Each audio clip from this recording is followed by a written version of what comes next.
this out and then we can, oh, snap. What's good, y'all? Kyle Loftus here, and today we are doing a review of the one and only Godox TL-60 tube lights. Let's do it. First and foremost, shouts to Godox for sending me these tube lights, and just being fully transparent, guys, they did send me these lights for a review.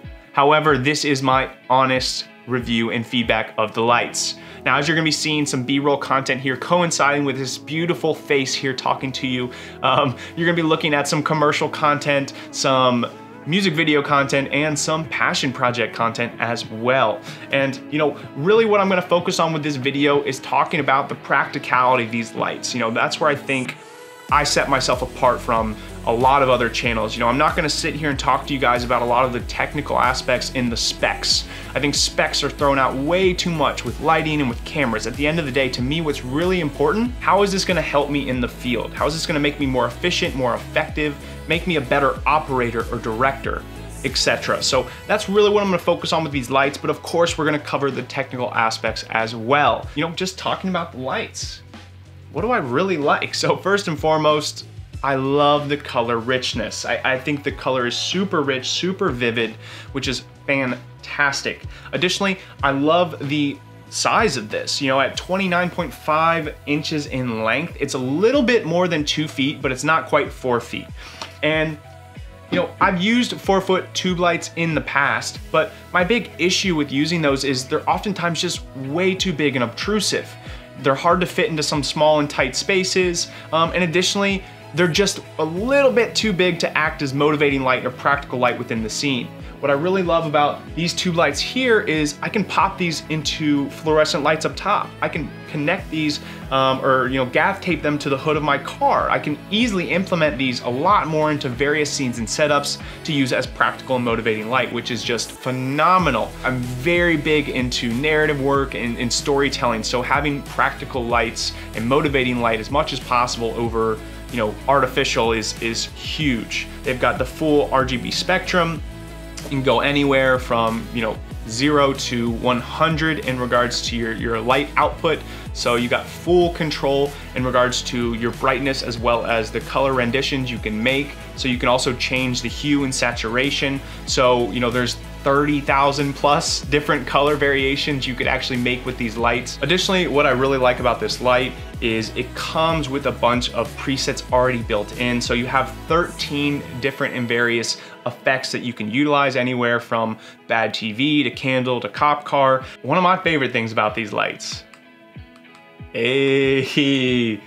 so just with a simple remote here, I can completely alter, change, and control my tube lights. And if I had a larger kit, say for instance I had 4, I could put those all on the same channel and control all of those directly from this remote right here. I absolutely love this. This provides me so much creative freedom and versatility on set. Being able to not only change and control the lights to what I want whenever I want, but being able to do that within the scene, within the moment. I can literally change the lights based on the music or the moment.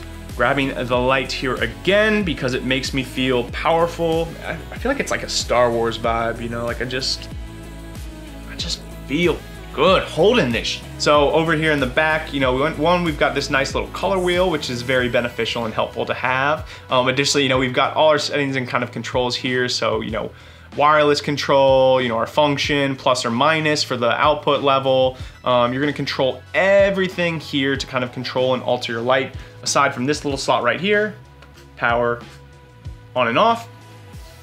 And that's pretty much the light. Additionally, it does have a DC power slot, obviously, to charge this or to power it while you're operating it. And it also has DMX in and out, which is fantastic. So if you have a DMX board or anything like that you're gonna be utilizing, you can connect that directly to these and have full control as well. So it provides a lot of creative versatility there as well. Additionally, you do get a carrying bag, and on top of that, you get some great accessories with it. So I'm gonna grab a couple real quick.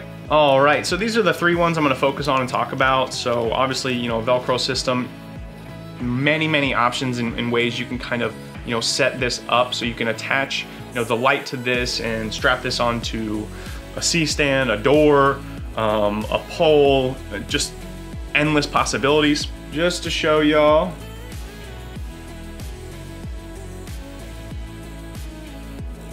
All right, bam. So this right here is just another quick, awesome, and easy option. So you could hang this again from C-stand boom pole. You could loop this into the ceiling, into guardrails.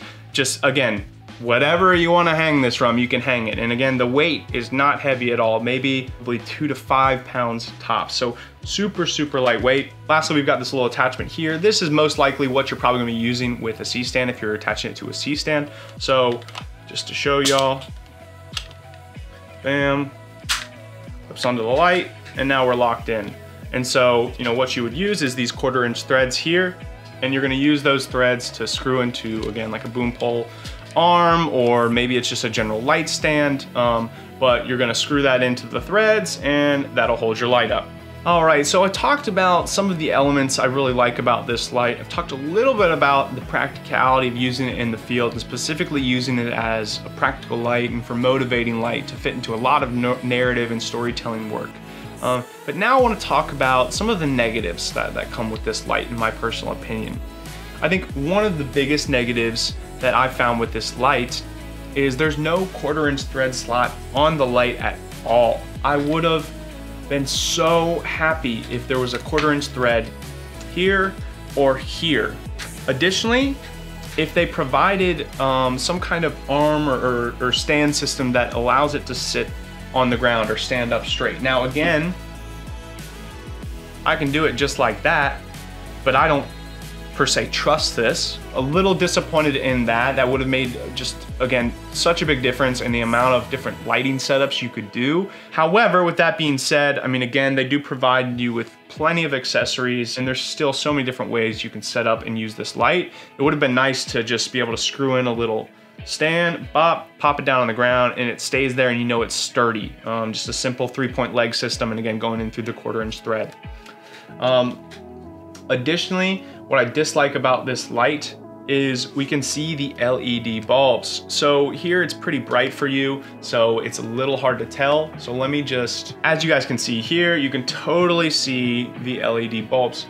And I'll take it to 100 just so you can see the quality of the output. So super bright. And again, for you guys, it's too bright, you can't see it. Actually, let me just throw in a little ND real quick. Bah! So there you go, throwing on the ND, as you guys can see, still all the bulbs there. So that's the other disappointing part for me, is you really have to configure your lighting setups or place these in a certain way to where, as a viewer through the camera and the lens, we're not gonna see the bulbs. To me, that's just very distracting. I wish it just looked like one cohesive strip. But again, this is me being very nitpicky. I'm not gonna run into that issue. Again, I'm oftentimes gonna be using this as a practical light.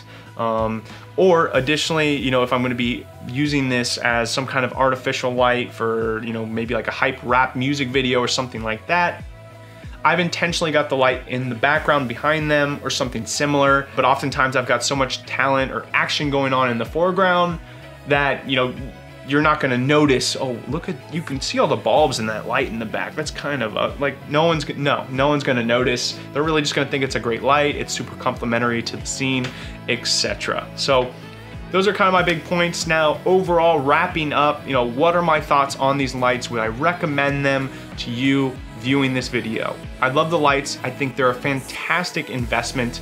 Again, I would just really think about how we can utilize these lights. How will these lights benefit you on set? And I think the biggest reasons to get tube lights like these is a couple.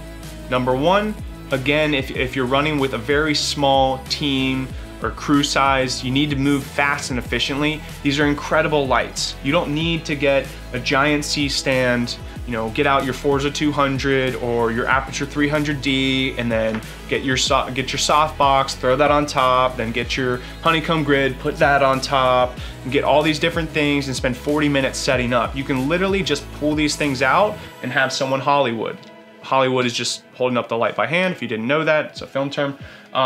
Or additionally, you could screw this into a light stand, or you could use the arm piece to hold it to a light stand, or you could just hold it up using this stringy piece, you know, just attach it to something. So again, you know, I think if you have a small team, crew or size, or maybe for a particular project, if the budget just isn't super big, This is a great way to allow you to move fast and efficiently and have great light quality without your bank account having to suffer.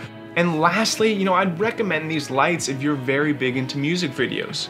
Again, not only are these gonna help you act as practical and motivating light for narrative-based work, but additionally, these are great lights to just bring in to beef up your sets, to give them more production value, to give them more glam, more flair, more excitement. So again, you can utilize these to give more color, more effects and instances to your film or your music videos, but also you can easily implement these into the background, into your scenes to act as backlight. Sure, it has that purpose and intention, but it's also, again, just to add that extra bit of flair and production value to the video to make it feel that much more high quality, that much more expensive, which is not only gonna be great for you and help you get higher ticket clients, but it's gonna make your client, appear better. It's gonna give their personal brand, more recognition. And those are really, the big instances and reasons I would suggest these lights for you. Now, if you're living in the corporate or commercial sphere, that's really where the bulk of your work is, or let's say maybe you wanna be a travel filmmaker, I don't think these are lights for you. They're not necessarily gonna benefit you so much in those scenarios. Again, I think this is really geared towards that creator that's really a one-man band, or someone that is very interested in narrative-based work or music videos. If you're in those boats, I think these are perfect lights for you. That's it for this week's video and review. Hope you guys enjoyed. If you have any questions or concerns, drop them below. If you enjoyed the video, please give it a thumbs up and subscribe. I really appreciate the love, y'all. And you don't wanna miss out on the content. Like, I got bangers coming out. I got tutorial videos, scene breakdowns. You don't wanna miss that shit. Come on now, come on. You don't click that shit, yo. All right, y'all, I'm Kyle Loftus, and I'm signing out.